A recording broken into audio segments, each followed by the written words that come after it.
Muy bien, queremos hablar de esta parábola, la cual se encuentra en Lucas capítulo 16, a partir del verso 1.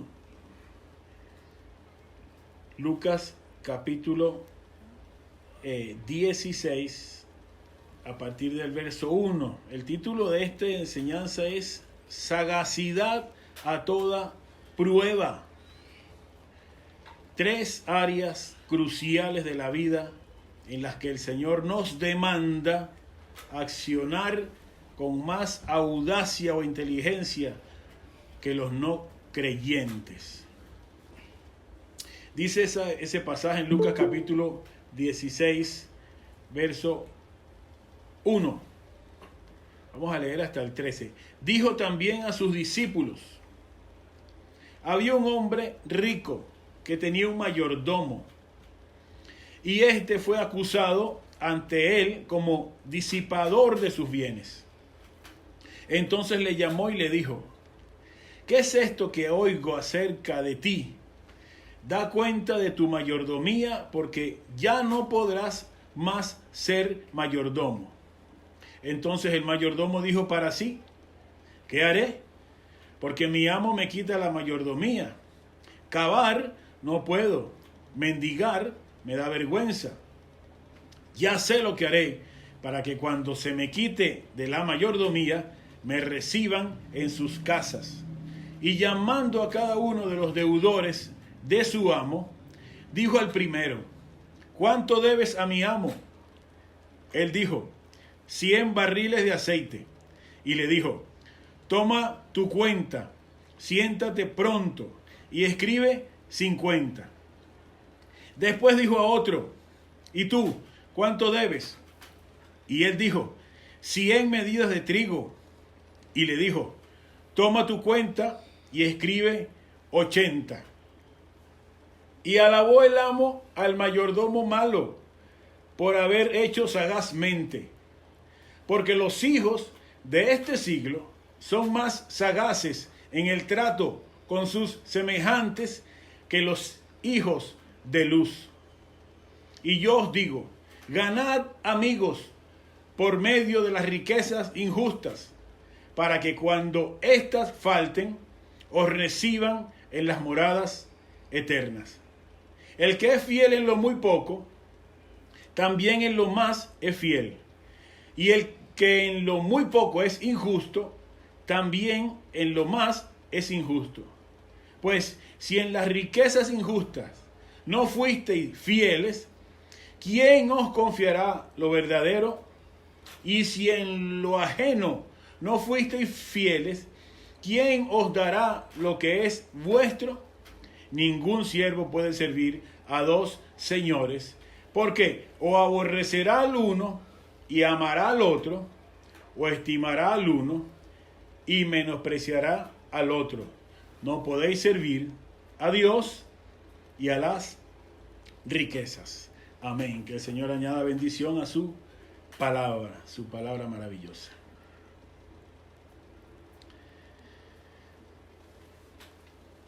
Le pregunto, ¿cree usted que nosotros podemos leer la mente?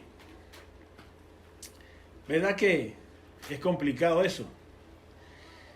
Elon Musk es un físico, un emprendedor, inventor, un magnate sudafricano, nacionalizado canadiense y estadounidense. Y ha fundado una cantidad de empresas muy famosas, ella, de tecnología. Neuralink es una de ellas. Es director de compañías muy importantes, de asuntos espaciales también, de cohetes, etc. ¿Sabe qué quiere Elon Musk? Quiere que nosotros controlemos nuestros dispositivos electrónicos con la mente. Y por alocado que parezca eso, está cerca de conseguirlo.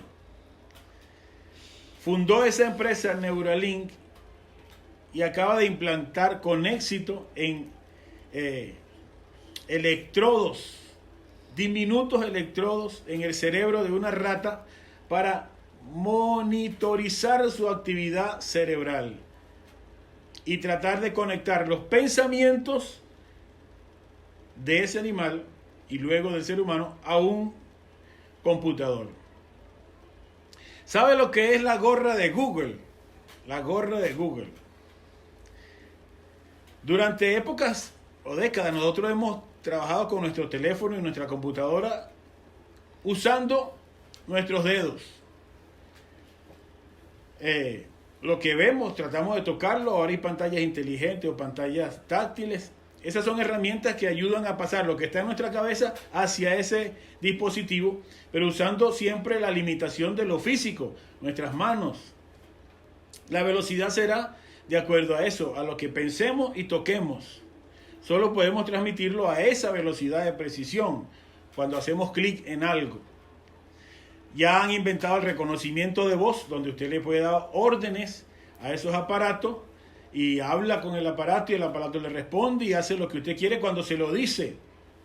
Pero el próximo paso es que Google quiere hacer una gorra.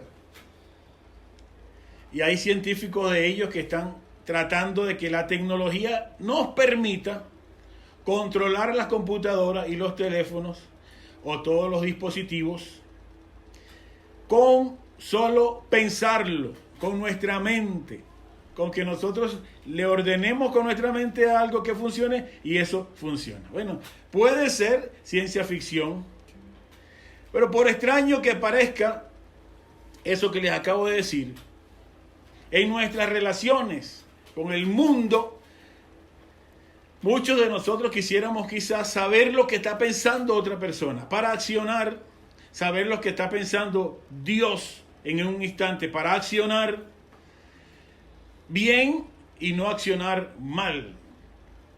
Leer lo que está en la mente de otras personas como para saber con qué me voy a enfrentar si hago tal o cual cosa.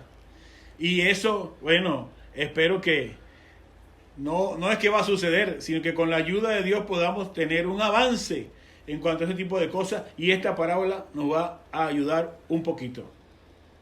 ¿Sabe que esta parábola comienza con un cierto hombre rico, ya lo leímos, que tiene un mayordomo, un administrador, que en griego es oikonomos? Esto es un antiguo servidor de confianza que distribuía los bienes o productos de sus amos a sus clientes. Él mantenía un registro, se supone que honesto, de aquellos que les debían a su señor. Sin embargo, este mayordomo específicamente no era honesto, era deshonesto. Su amo recibe una acusación de que está derrochando sus bienes y sin dudarlo le pide sencillamente que entregue cuentas y lo despide. Bueno, inmediatamente este mayordomo se pregunta qué va a hacer.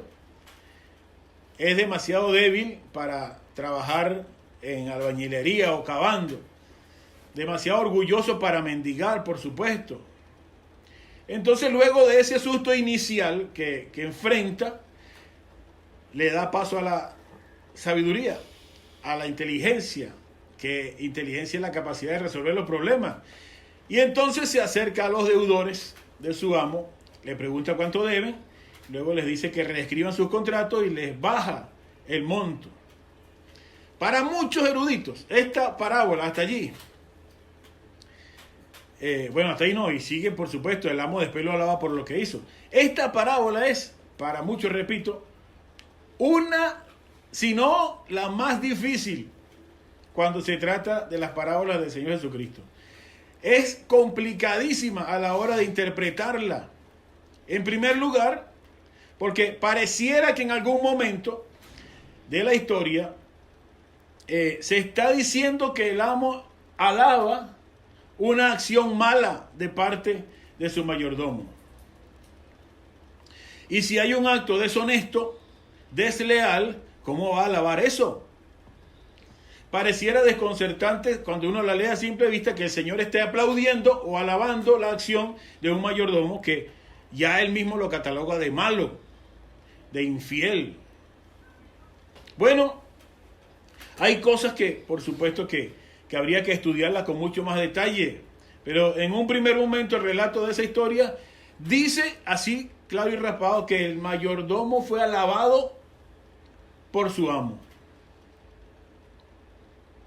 Hay otras cosas que también son medio complejas en la parábola. La identificación de ese que está en el verso 8, que lo alaba, no sabríamos si asumirla como que el Señor es el Señor o es el amo y no tiene nada que ver con el Señor. ¿Quién es ese amo del capítulo o del versículo 8? Otro tema sería si la parábola termina en el 7 o si termina en el 8 o si termina en la mitad del 8 y lo que sigue diciendo después de la mitad del 8 es el Señor y no pertenece a la historia. Bueno, declaraciones como eso de que hay que ganar amigos por medio de las riquezas injustas, también, ¿cómo es eso? Para que cuando éstas falten o reciban en las moradas eternas. Bueno, pareciera que estuviera insinuando que la salvación nuestra es por obras. O que se use, se aprueben negocios turbios, etcétera. Total que la parábola no es para nada sencilla de interpretarla. Si uno la trata de analizar en detalle, se va a conseguir con elementos complejos de analizarla. Pero por supuesto la Biblia es perfecta, es la palabra de Dios, y cada uno de esos detalles, si uno lo estudia y si uno busca, va a conseguirle la explicación y sobre todo estudiando el trasfondo histórico de lo que sucedía en la época. Lo cierto es que para los efectos de este consejo bíblico, yo quisiera que hiciéramos énfasis en las cosas más relevantes que el mismo Señor Jesucristo le dio énfasis, no irnos por los detalles. Como ya lo hemos dicho en las parábolas, hay que tenerles cuidado con los detalles, alegorizar cada detalle porque podríamos incurrir en excesos y en errores. Pero si le hacemos énfasis a lo que el Señor enfatizó, eso sí sería maravilloso. Y el Señor, luego de que narró esta historia, hizo énfasis en el verso 8 de que este personaje y muchos otros, como este personaje, dice textualmente, son más sagaces que los hijos de la luz. Así lo dice el verso 8. Los hijos de este siglo son más sagaces en el trato con sus semejantes que los hijos de la luz. No sé qué concepto tiene usted de la palabra sagaz, pero el término puede que lo malinterpretemos si desconocemos su significado real, porque aparentemente asociar sagacidad con lo que hizo este mayordomo pareciera que sagacidad fuera a hacer trampa, y no es cierto. Vamos al diccionario. La palabra sagacidad dice cualidad de astuto y prudente. El adjetivo sagaz viene del latín sagax, finalizado en X, o sagacis, que significa, oiga bien, dotado de fino olfato, que sigue bien las pistas, que tiene los sentidos finos, que tiene agudeza y que es hábil para descubrir. De ahí viene entonces el verbo presagiar o la palabra presagio, porque descubre algo antes de que suceda. Sagacidad es, según el diccionario, la habilidad para comprender las cosas y percibir con claridad lo que conllevan. Habilidad mental para captar los problemas de la vida y tener facilidad para resolverlos sin dificultades. Eso es sagacidad. Sinónimo de él: perspicacia, agudeza, astucia, inteligencia, cautela, olfato, clarividencia, imaginación. Bueno, ahí hay una gama de sinónimos que puede ayudarnos a entender qué significa eso de sagacidad. A mí me llama la atención en la parábola que Jesús se enfoca en la sabiduría o en la astucia o en la sagacidad del mayordomo en vez de hacerlo en su deshonestidad. Ya la deshonestidad está del plano determinada, porque lo llama malo y porque ni siquiera él niega lo que había hecho antes de ser desleal con su amo. Pero el Señor se enfoca en otra cosa, en la sagacidad de ese mayordomo. Además de eso, cuando él dice que los hijos de este siglo son más sagaces en sus relaciones con los hijos de la luz que con los hijos de la luz, eso es para llamar nuestra atención. Ciertamente el accionar de este mayordomo evidencia un plan inteligente aunque no nos suene honesto, no quiere decir que no sea inteligente porque sea deshonesto. Es decir, hay que entender que actuó para lo que él quería lograr. Algunos comentaristas, óigase bien, consideran que las acciones que se narran ahí, del verso 5 al 7, no son deshonestas. Y ya lo voy a explicar por qué. No son deshonestas porque no está quitándole nada que pertenezca a su amo. No es así como a veces nos lo imaginamos a simple vista, que es un vendedor que lo acaban de despedir y empieza a regalarle artículos de la tienda a los suyos en el último día de su trabajo antes de irse, sin que el jefe sepa. No es así. Si esto fuera así, por supuesto, entonces no habría un jefe que alabara a un empleado haciendo eso, como lo hace en el verso 8. Si lo alabó es porque sus acciones fueron de destacar, fueron loables, fueron buenas. Entonces lo más probable es que el mayordomo, dicen algunos estudiosos, haya reducido la cantidad adeudada a los que debían de su propia comisión para beneficiar a esos deudores y por supuesto para que pagara más rápido a su amo. Fíjense cómo lo dicen los que estudian la costumbre de aquella época. Dicen que el administrador no era cualquier persona, era una persona que tenía un poder importante, se le estaba entregando muchos recursos, él podía colocarlos y podía, como era a crédito, cobrar buenas cantidades de impuestos para él. Porque al jefe, al amo, lo que le importaba era que se vendiera y hubiera ganancia. Pero los impuestos de el crédito pertenecían a ese administrador. Entonces, quienes no atribuyen un delito en esos descuentos, en la factura del mayordomo, lo dicen porque en aquellos tiempos los vinos, la sal y los aceites, en eso se cobraba intereses muy altos, que podrían llegar precisamente al 50%. En el caso de los cereales y los granos, llegaba a un 20%. Que es precisamente, cuando usted analiza la parábola, lo que él le rebajó a los deudores. Al que tenía un aceite le rebajó el 50%, a otro le rebajó el 20%. Repito, Jesús no se enfocó sino en la sagacidad como este mayordomo accionó, no en su deshonestidad, que pudo haber sido la deshonestidad inicial. Lo de infiel y lo de malo era porque inicialmente ya él sustraía de lo de la ganancia y robaba a su amo, pero no está apoyando, si se quiere, la acción de lo de descontarle la ganancia a sus deudores, porque no está siquiera demostrado que eso era un delito, sino que estaba descontándolo de su propia ganancia. Ahora, ¿a qué voy con esto? Si entendemos la parábola, que es una lección para los discípulos de Jesús, y usted y yo somos discípulos del Señor, entonces yo quisiera que procuráramos extraer de qué forma este administrador puede ayudarnos en nuestra sagacidad y en cuáles áreas tenemos que ser sagaces. Aclaramos que, por supuesto, los no creyentes piensan de una manera distinta a nosotros con respecto a la vida, con respecto a Dios. Eso está clarísimo. No vamos a ver el mundo igual como lo vemos después que llegamos a Cristo. Usted no ve el mundo igual, ni yo tampoco ahora que llegamos a Cristo, a como lo veíamos antes. Pero, aún así, dice este pasaje que tenemos que ser sagaces y accionar con principios santos y rectos, con sagacidad. Es decir, igual que como lo hizo él, pero elevando nuestra mirada un poco más arriba hacia lo que Dios demanda, no lo que el mundo demanda. Dicho esto, entonces yo quisiera que viéramos cuáles son esas tres áreas cruciales de la vida en las que el Señor nos demanda accionar con más audacia o inteligencia que los no creyentes.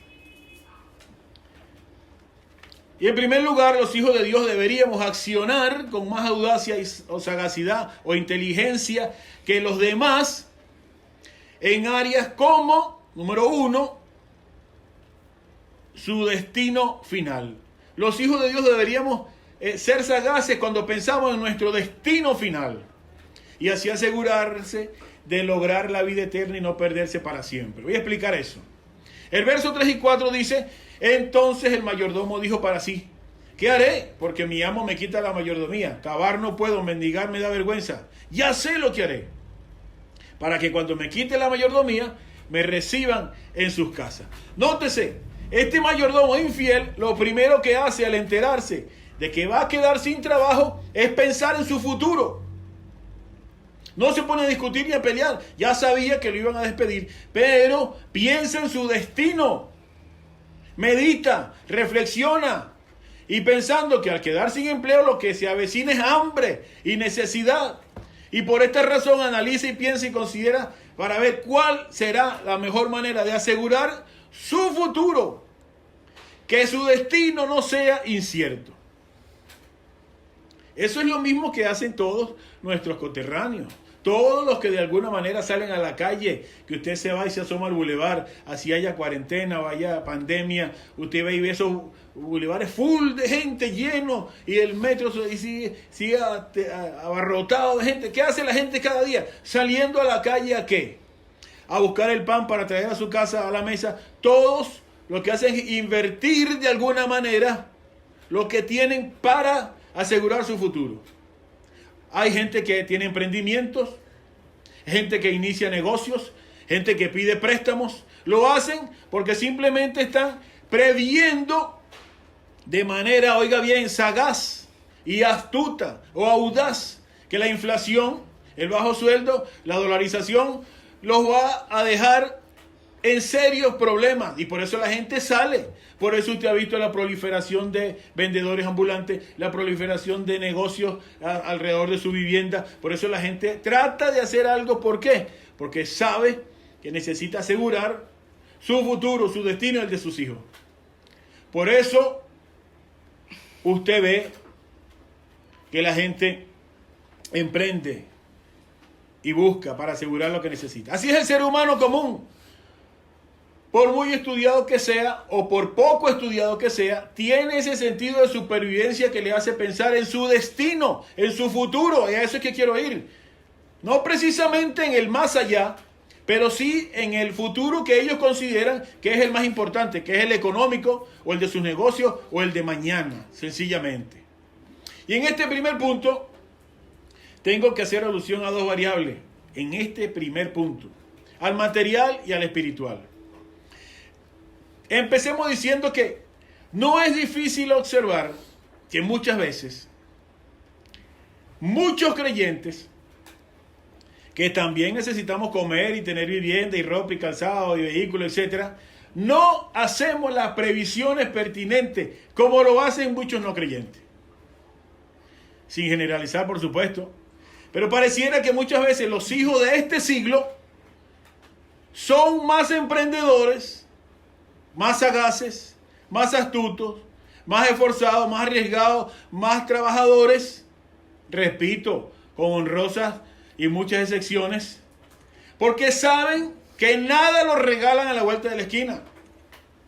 Salen y se esfuerzan precisamente porque están pensando en el futuro y en el mañana. De repente se van a ver envueltos en necesidades y quizás van a pasar problemas.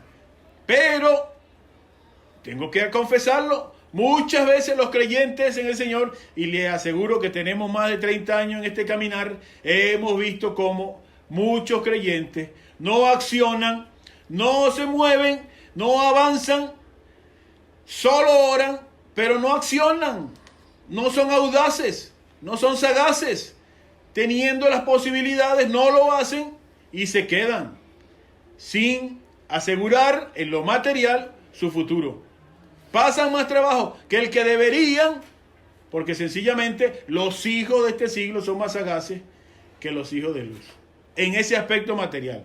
Yo recuerdo cuando hace unos 30 años atrás se metió una mentalidad en la iglesia cristiana en la que se decía que Cristo viene pronto. No es necesario ni siquiera estudiar mucho. No es necesario. Y si es de noche menos, porque de noche son los cultos y te vas a perder los cultos, y etcétera. Y esas ideas extrañas se fueron metiendo en el corazón de mucha gente. Y eso dio como resultado, bueno, un índice de profesionales menor que el que pudo haber sido. Porque sencillamente la iglesia entendió mal el asunto de la venida de Cristo y no se esmeró por pensar en que, o trabajar en que la venida de Cristo puede ser a futuro y estar preparado como que si fuera ya. Entonces, los niveles medios y bajos son los que llenan las iglesias, pero difícilmente conseguimos, y me incluyo, gente con posición. No es fácil. ¿Por qué? Porque ellos se esmeraron mucho más en alcanzar ciertos niveles de trabajo y de posicionamiento. Por supuesto que eso tiene que ver con trampa pero no todo el mundo es tramposo. Solo que hay mucha gente, lo dice el Señor, son más sagaces que nosotros. Bueno, quiero hacer mucho énfasis en esa parte material porque el tercer punto también habla de eso.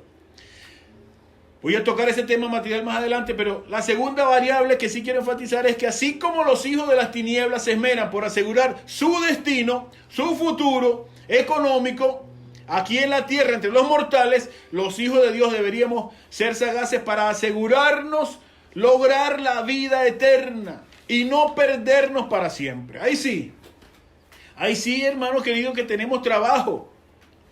¿Qué es lo que más le importa a los no creyentes? Pues asegurar lo que para ellos es lo más importante. Su trabajo, su comida. ¿Qué es lo que más nos importa a nosotros los creyentes en Jesucristo? Tener nuestros nombres inscritos en el libro de la vida. Debería ser eso. Por eso debemos ser sagaces y no dejar que nada ni nadie nos robe nuestra salvación. Asegurarnos de que no estamos creyendo que estamos dentro del arca y resulta que estamos fuera del arca. Los que están en tinieblas se preocupan con éxito en lograr asegurar su destino económico. Los hijos de Dios debemos ser sagaces y astutos e inteligentes para asegurarnos de que el día del rapto, en ese abrir y cerrar de ojos, no haya sorpresas fatales y dolorosas. Dice Hebreos 2:1, por tanto es necesario que con más diligencia atendamos a las cosas que hemos oído, no sea que nos deslicemos. Porque si la palabra dicha por medio de los ángeles fue firme y toda transgresión y desobediencia recibió justa retribución, ¿cómo escaparemos nosotros si descuidamos una salvación tan grande, la cual habiendo sido anunciada primeramente por el Señor, nos fue confirmada por los que oyeron? Hebreos 2:1 al 3. Y Hebreos 4:1 dice, temamos pues, no sea que, permaneciendo aún la promesa de entrar en su reposo, alguno de nosotros parezca no haberlo alcanzado. Así que, esa sagacidad del impío por asegurar su futuro económico tiene que compararse con la sagacidad o la inteligencia o la prudencia o la sabiduría nuestra, la audacia nuestra para asegurar nuestro futuro espiritual. ¿Cómo es puesta a prueba nuestra sagacidad o nuestra inteligencia en este aspecto? Bueno, le voy a regalar 10 declaraciones que pueden servirnos de ejemplo para evaluarnos nada más. Somos sagaces cuando logramos entender, por ejemplo, número 1, que el enemigo anda como león rugiente. Si no entendemos que él anda cazándonos cada día, nos va a destruir.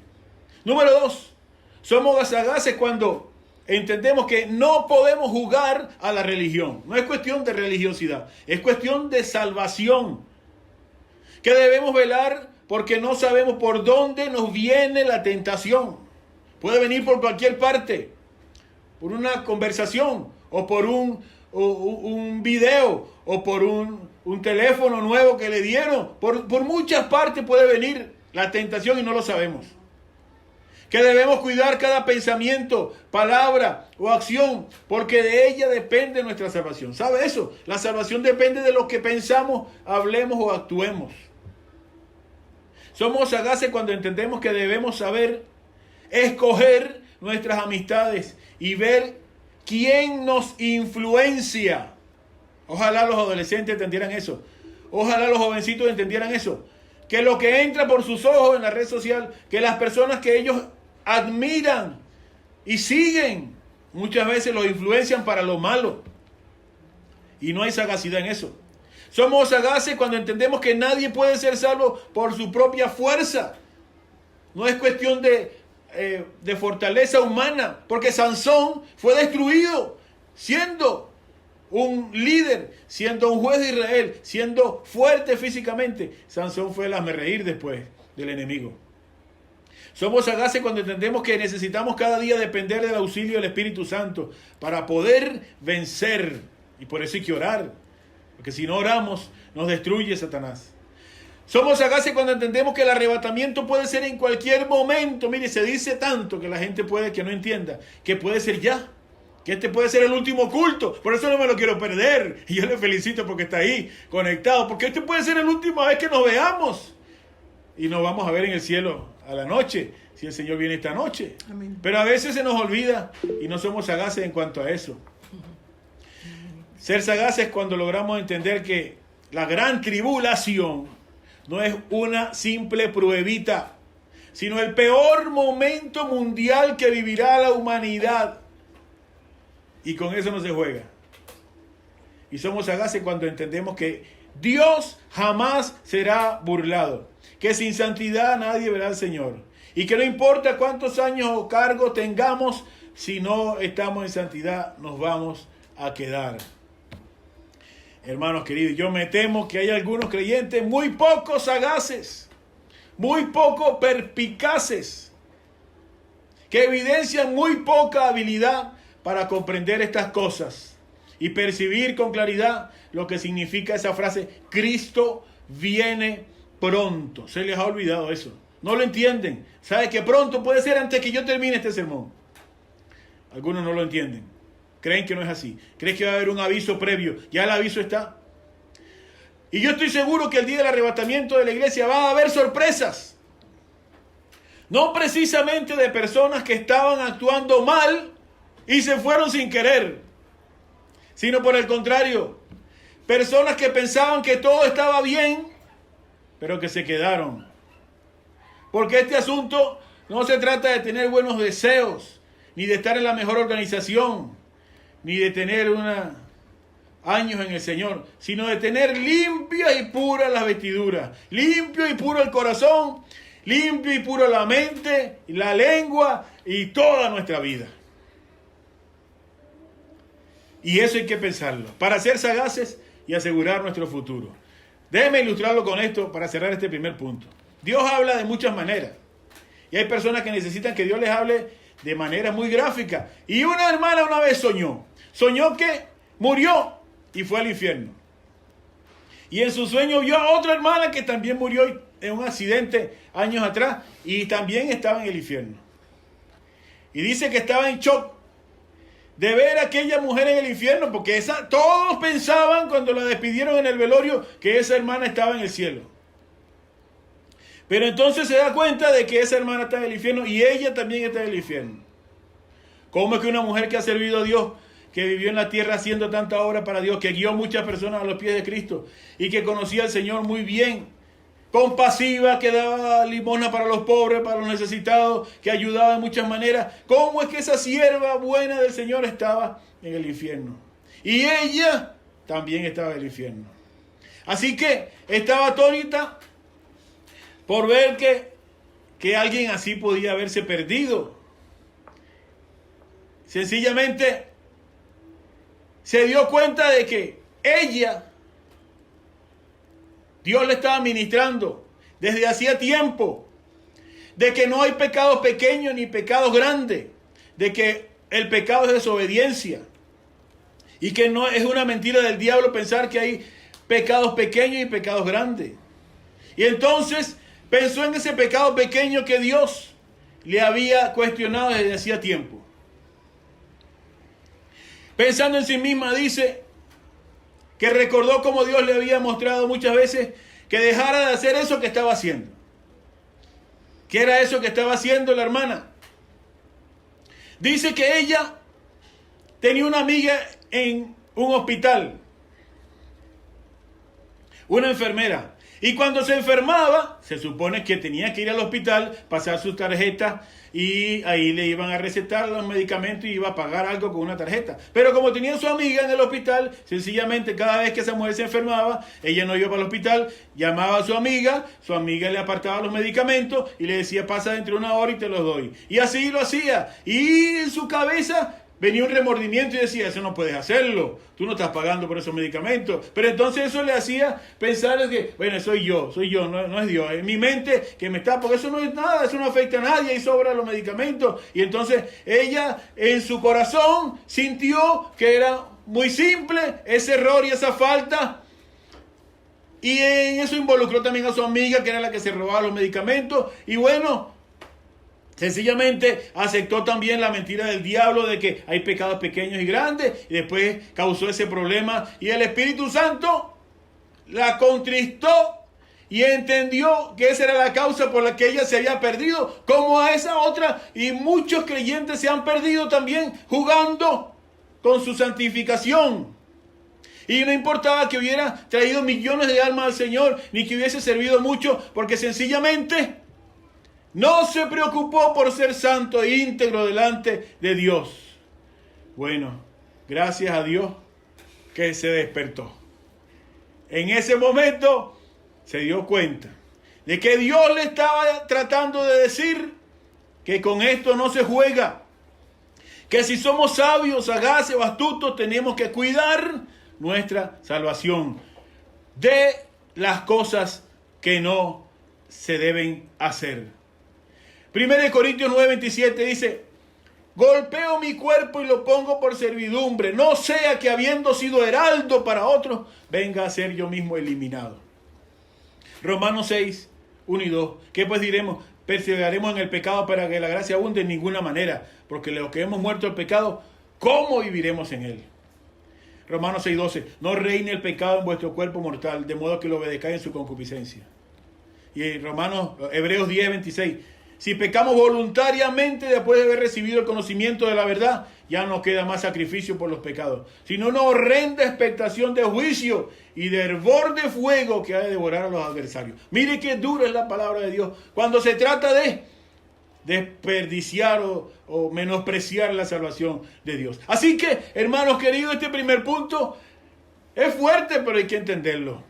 Pensemos con sagacidad sobre nuestro destino final. Asegurémonos de lograr la vida eterna para no perdernos para siempre, para evitarnos sorpresas después que crucemos el umbral de la muerte. Seamos santos en toda nuestra manera de vivir, porque eso es ser verdaderamente sagaces delante de los ojos de Dios. Amén. Muy bien. Segundo, los hijos de Dios deberían accionar con más audacia, sagacidad o inteligencia que los demás en un área como las relaciones con sus semejantes. En segundo lugar, las relaciones con sus semejantes. Y dice ahí, y así procurar acercar a otros y no simplemente alejarlos. Esto es interesante también. El primer punto me pareció muy interesante. El Señor nos demanda sagacidad en cuanto a cuidar nuestro destino final. Pero este segundo punto, hermanos queridos, me parece igual de interesante porque el Señor lo declaró no de manera indirecta, sino de manera directa. El verso 8 y 9, mire cómo dice: y alabó el amo al mayordomo malo por haber hecho sagazmente, porque los hijos de este siglo son más sagaces en el trato con sus semejantes que los hijos de luz. Y el verso 9 dice: y yo os digo, ganad amigos por medio de las riquezas injustas, para que cuando éstas os falten, os reciban la morada eterna. Tremendo que el Señor diga que son más sagaces en el trato con los semejantes. Eso nos pone a pensar. Mire, ya hablar de buenas relaciones interpersonales con todos los que nos conocen, con todos los que nos rodean, ya es un desafío para cualquier persona. Por lo general, todos enfrentamos problemas en este sentido, pero le atribuimos a los demás y no a nosotros mismos la culpa de nuestros roces interpersonales. El padre que discute con sus hijos, la esposa que considera imposible mantener un buen entendimiento con su cónyuge, el compañero de trabajo que explota a la más mínima provocación, ese vecino que nos mira mal sin que le hayamos hecho nada. Esas y muchas otras cosas constituyen algunos ejemplos de esos factores que inciden negativamente en la meta de mantener buenas relaciones interpersonales con los demás. Las fricciones o diferencias de criterio nos conducen en buena parte de los casos a esos malentendidos, desacuerdos, gestos de desaprobación, un ceño fruncido que hiere a las personas, aún sin que nadie se lo proponga, terminan en una discusión. Cada quien en un mundo diferente, y por esa razón es tan complicado entender a los demás y que ellos nos entiendan a nosotros. Vivimos en nuestro propio mundo y muchas veces, aunque nos esforcemos, puedo decirlo, aunque nos esforcemos, simplemente no podemos mantener a gusto a nuestros semejantes. Ahora bien, que el Señor diga que los hijos de este siglo son más sagaces en el trato con los semejantes que nosotros, y que después nos mande a sus discípulos a ganar amigos, es algo que no podemos pasar por alto. No puede pasar desapercibido. Tenemos que prestarle atención. Así que cuando pusimos este tema decíamos 3 áreas cruciales de la vida en las que el Señor nos demanda accionar. Y lo decimos porque en realidad estamos convencidos que nuestras relaciones con los demás es un área crucial que va a afectar positiva o negativamente nuestra vida cristiana. Es crucial, sea en el hogar, en el trabajo, en los estudios, en la iglesia, en la calle, en el metro, en la comunidad, en la cola del tráfico del carro o en la cola del supermercado. Nuestras relaciones con los demás van a ser 2 cosas. En primer lugar, que tengamos paz o que no tengamos paz. Y en segundo lugar, que podamos ganárnoslo para Cristo o que nunca quieran venir a Cristo. Por eso el Señor nos orienta como un buen maestro, un psicólogo amigo, y nos dice que estudia la conducta y nos dice: sean sagaces en el trato con sus semejantes. Sean sagaces, sean hábiles, sean inteligentes, entiendan, léanle la mente a su semejante antes de accionar, para que eviten problemas de relaciones.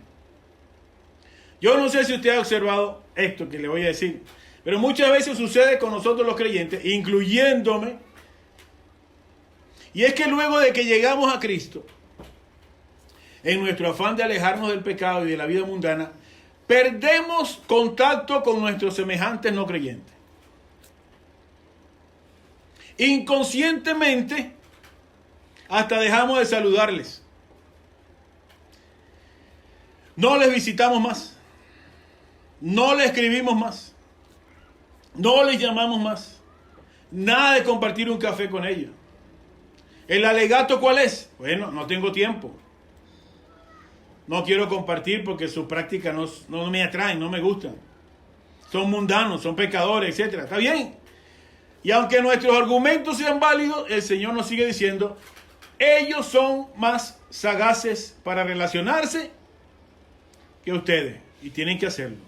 Y tienen que ganar amigos. Mire, si no lo dijera el Señor, yo no me meto en esto. Pero es Dios el que lo está diciendo.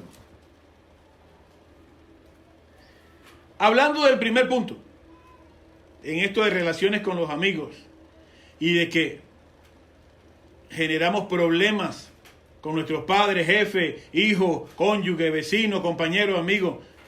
Todo eso se podría solucionar si simplemente fuéramos un poco más sagaces. Es decir, voy a la definición. Si tuviéramos la astucia, la prudencia, ese fino olfato que sigue las pistas, si tuviéramos los sentidos finos, la agudeza, la habilidad para descubrir, para presagiar lo que puede suceder, si digo tal o cual cosa.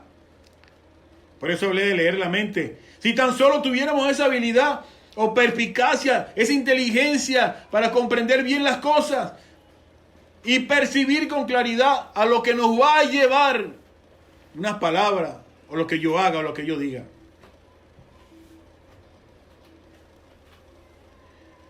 Si bien es cierto, hermanos queridos, que los 3 puntos que quiero tratar hoy el Señor nos demanda sagacidad. Creo que en este específicamente es uno donde casi a diario se pone a prueba nuestra sagacidad. Se manifiesta nuestra sagacidad a toda prueba en cada momento que nos relacionamos con el que está a nuestro lado.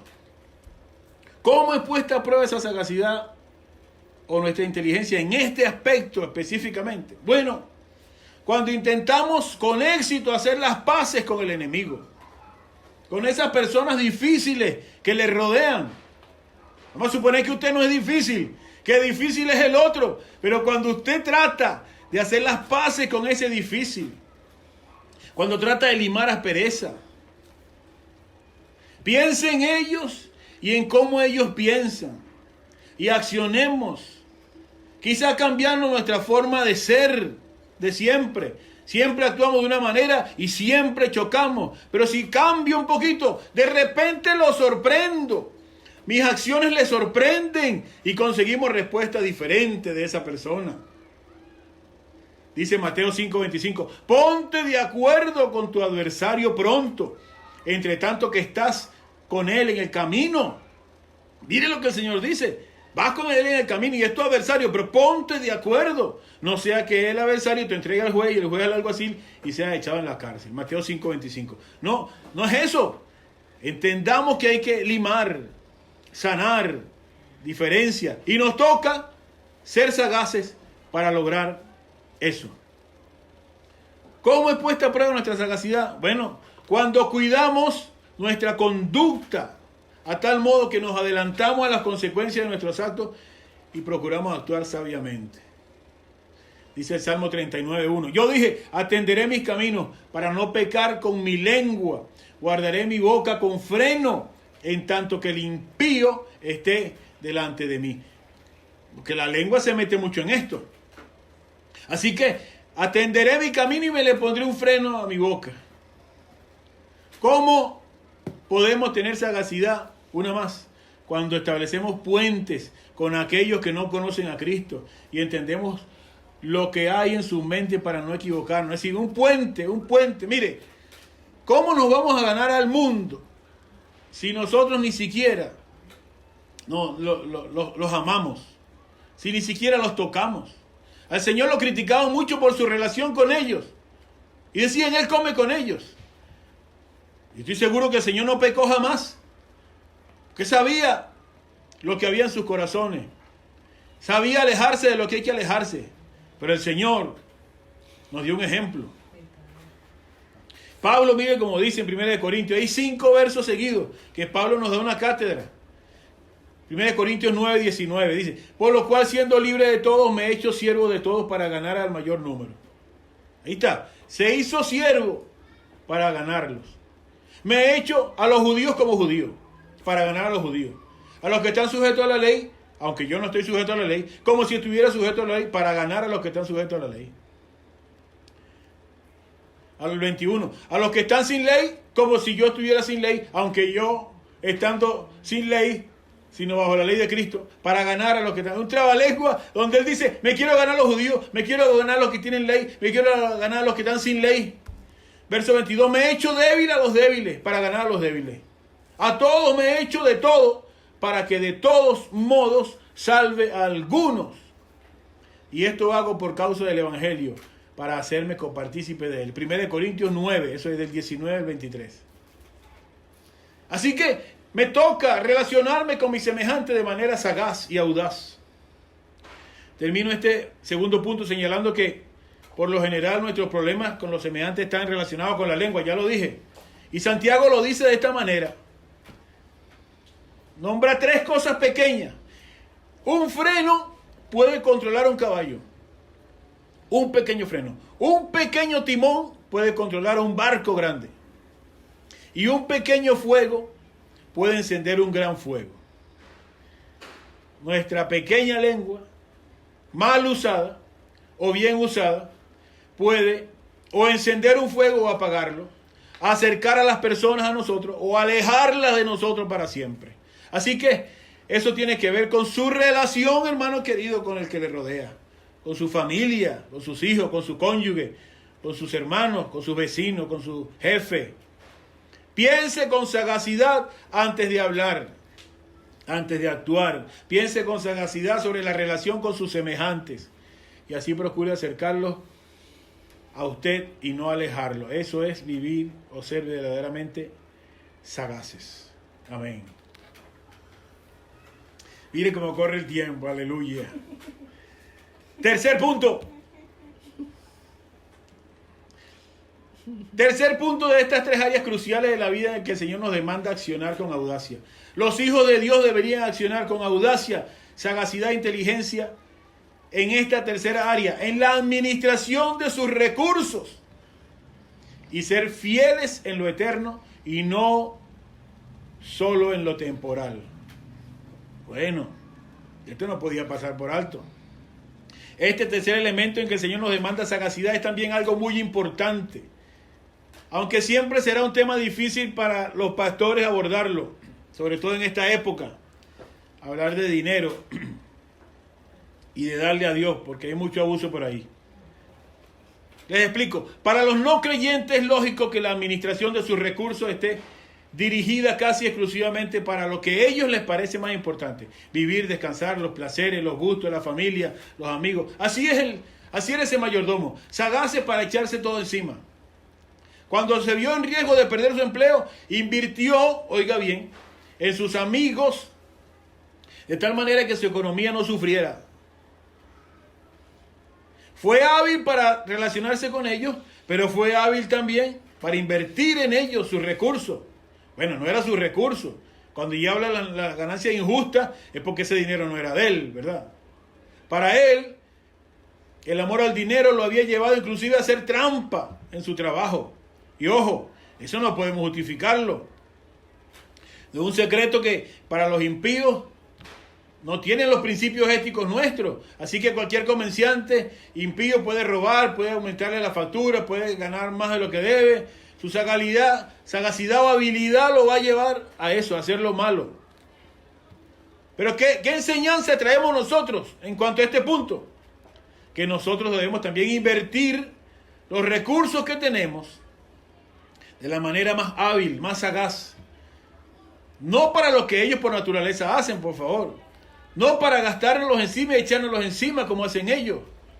Porque tiene que haber una diferencia entre lo que es más importante para ellos o para nosotros antes que para nosotros ahora que llegamos a Cristo. La manera en que nos administremos va a determinar si de verdad Cristo es nuestro Señor o sigue siendo nuestro Señor el dinero.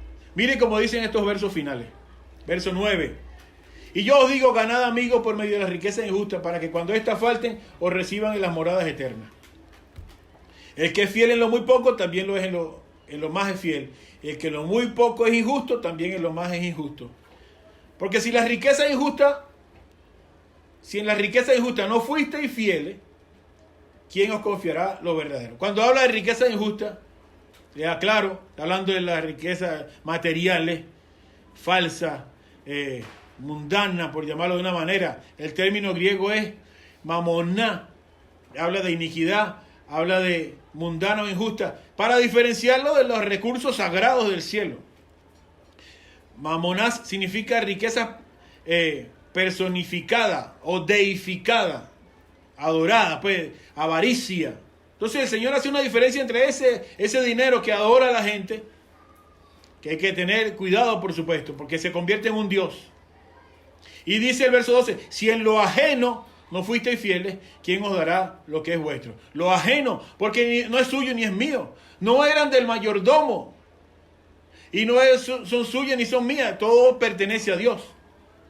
Entonces esas riquezas injustas o ajenas se pueden convertir en nuestro amo, nuestro Señor. El verso 13 dice, ningún siervo puede servir a dos señores. Aborrecerá a uno, amará al otro, estimará al uno, menospreciará al otro. No puede servirle a Dios y a las riquezas. Cuando el verso 9 dice, ganad amigos por esa riqueza, para que cuando éstas falten o reciban la morada eterna. No está hablando sino del uso que los creyentes tenemos que hacer de nuestro dinero, de nuestros bienes, de lo que tenemos en la mano.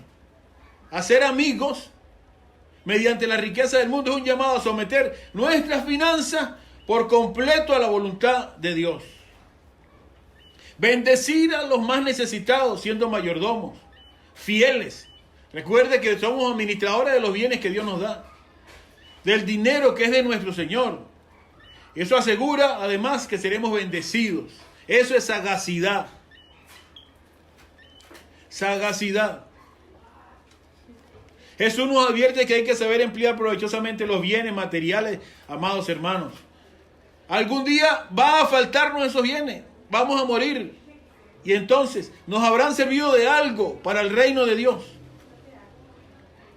Estamos claros que la salvación es gratis. Es por gracia. Estamos claros que no sirven para salvarnos, pero sí sirven para engrandecer el reino de Dios. Y eso tiene recompensa. Tiene recompensa. Mire este verso de Lucas. El mismo Lucas, pero 12:33.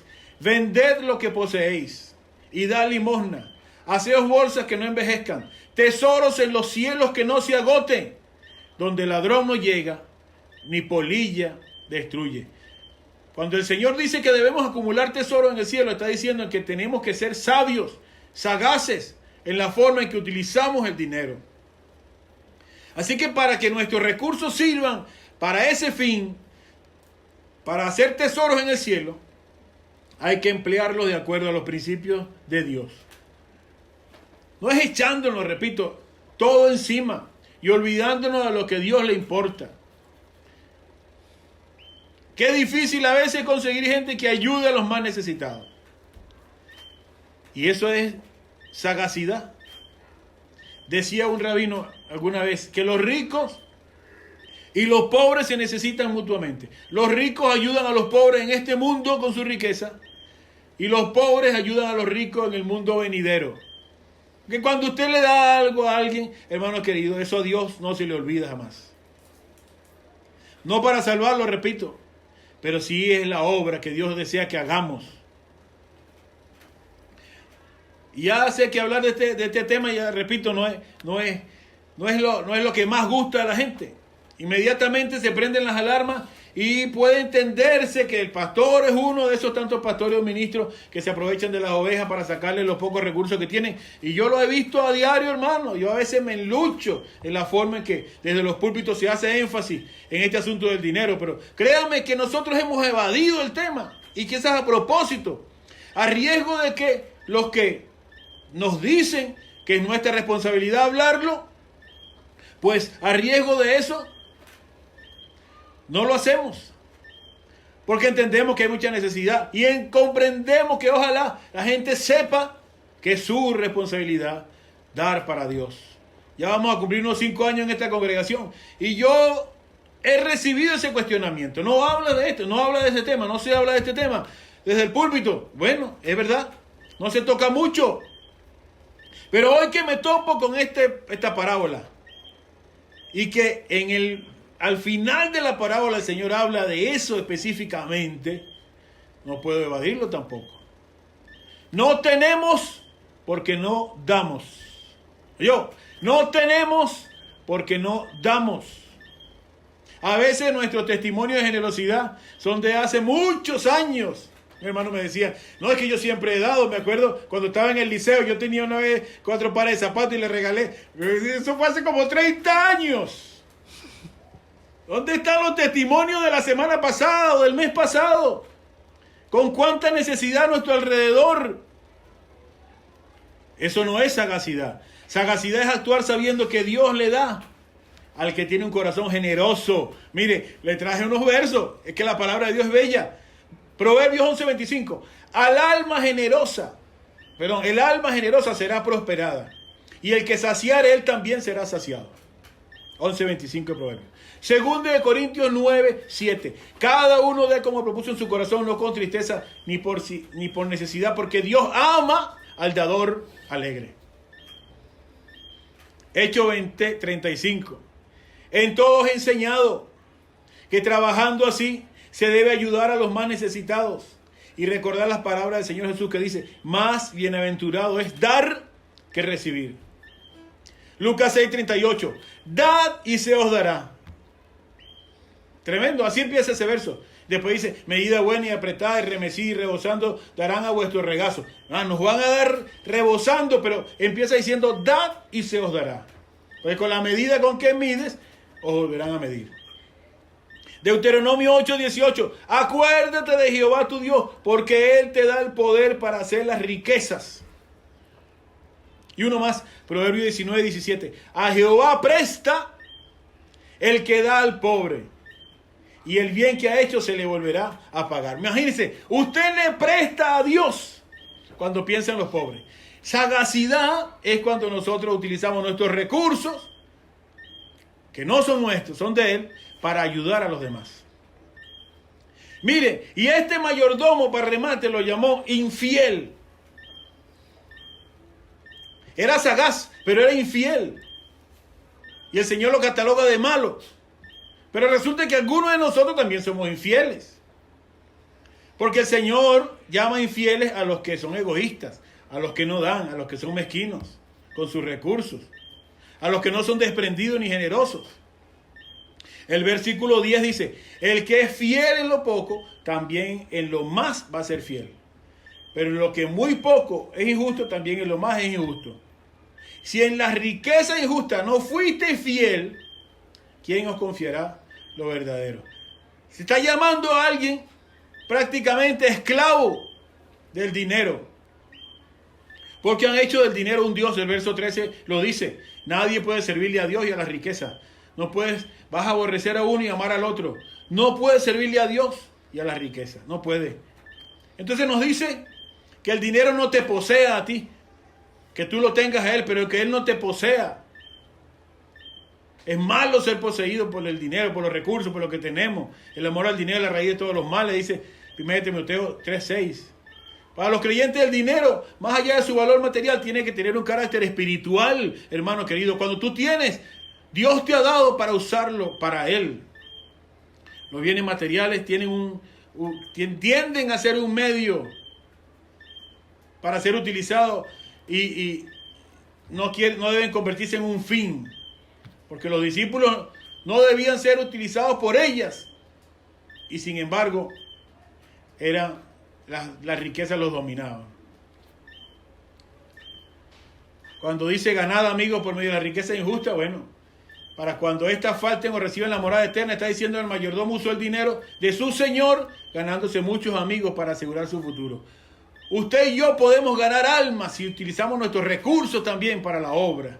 ¿Cuánto necesita la obra misionera, la obra de evangelización? ¿Cuánta gente puede llegar a los pies de Cristo porque usted le tendió una mano con una arepa, con un calzado? Eso es sagacidad, astucia. Nosotros debemos aprender de Él a ser sagaces, no solamente a asegurar nuestro futuro, como fue el primer punto, o a relacionarnos con los demás, como fue el segundo punto, sino también a utilizar nuestros recursos, el talento, el tiempo, las oportunidades, los puestos que Dios le ha dado, las cosas que son de nuestro amo, nuestro Dios, para ayudar a los demás. Si le duele eso, está pasando lo que pasa cuando vamos al médico. El médico va, empieza a tocar por aquí, por allá, y todo está bien hasta que, ¡ay! Uno dice, ¿qué es esto? Bueno, o el médico te apretó muy duro, o el médico dice, no es que te apreté duro, hay un problema allí. Hay un problema allí que hay que trabajarlo. Así que vamos a hacer más exámenes porque ahí hay. Si ese asunto del dinero le duele, sencillo. Ahí es donde Dios quiere trabajarnos entonces. ¿Cómo puede poner a prueba esa sagacidad en este tercer y último aspecto? Cuando queremos ser los primeros en dar. Cuando dice, ¿quién puede dar? Yo quiero dar. ¿Quién puede colaborar? Yo quiero colaborar. En entregar no lo que nos sobra, sino de lo nuestro, al que necesita. Hermanos queridos, esas bolsas de amor que hace tantos meses no se recogen, no quiere decir que usted no le da una bolsa a nadie, ni un kilo de nada a nadie. No puede ser, porque no es la iglesia la que tiene que generar esa actividad. Es su corazón agradecido con un Dios que le ha dado tanto. Eso de abrir su closet y sacar algo para dárselo al que necesita, eso no puede ser la iglesia que lo invente. Usted lo hace con un corazón agradecido. Cuando observamos las necesidades de los demás, buscando las oportunidades para dar al que más necesita, eso es ser sagaz. cuando nuestro tiempo, talento y recursos están puestos a la disposición de nuestro amo y Señor. Eso es ser sagaces. Los impíos, ellos invierten como usted y yo lo hacíamos, en lo que más nos interesa. Pero los hijos de Dios extendemos nuestras manos para ayudar al necesitado, para ayudar a la obra de Dios, para ser generosos, para bendecir la obra de Dios. Con nuestros diezmos, con nuestras ofrendas, nuestra contribución. Eso es ser sagaces. Así que piense con sagacidad en la administración de sus recursos y así será fiel, llamado fiel, no infiel, en las cosas eternas. Eso es ser verdaderamente sagaces. Así que, hermanos queridos, ahí tiene 3 áreas. Su destino final, la relación con los semejantes y la administración de sus recursos. No es con el invento de Elon Musk. Te va a leer la mente para... No, ya Dios le ha dicho lo que él desea. Desea que cuide su salvación. No necesita la gorra de Google para decir qué será lo que esa persona estará pensando. No, el Señor le va a dar la gracia para tratar con su familia, con su jefe, con sus vecinos, con esa gente difícil. El Espíritu Santo es el que lo va a ayudar a administrar sus recursos de tal manera de que usted y yo podamos ser fieles en lo poco a nuestro Dios. 3 áreas donde Dios nos pide sagacidad y yo sé que Dios nos va a ayudar. Amén. Amén. Quiero orar por la iglesia. Padre, en el nombre de Jesús. Gracias. Recibe tú la gloria de nuestra parte. Una parábola muy difícil, Señor, Gracias. de interpretar, pero en la cual tú nos has dicho que tenemos que ser más sagaces que los hijos Gracias. de este siglo. Gloria a tu nombre. Que tú quieres que nosotros nos comportemos, Señor, con inteligencia, con audacia, con sagacidad, Gracias, Señor. para poder representar, Señor, lo que tú hiciste en esta tierra. Tú moriste en la cruz para que nuestro destino final sea al lado tuyo en el reino de los cielos. Tú nos diste ejemplo para tratar a las personas, inclusive a las más difíciles, como cordero fuiste llevado al matadero. Tú nos das ejemplo de conducta cuando tenemos que relacionarnos con los semejantes, porque bastante que te atacaron. Y tú, Señor, te hiciste pobre, siendo rico, para enriquecernos a nosotros. Ayúdanos a administrar nuestros recursos como debe ser, para que tu nombre sea glorificado, para que alguien pueda dar gloria a ti, Señor, por algo que nosotros le dimos, movidos por misericordia. Ayúdanos, Señor, a entender este consejo, y gracias por mis hermanos y hermanas que pueden escucharlo. Recibe la gloria y la alabanza en el dulce nombre de Jesús. Amén y amén.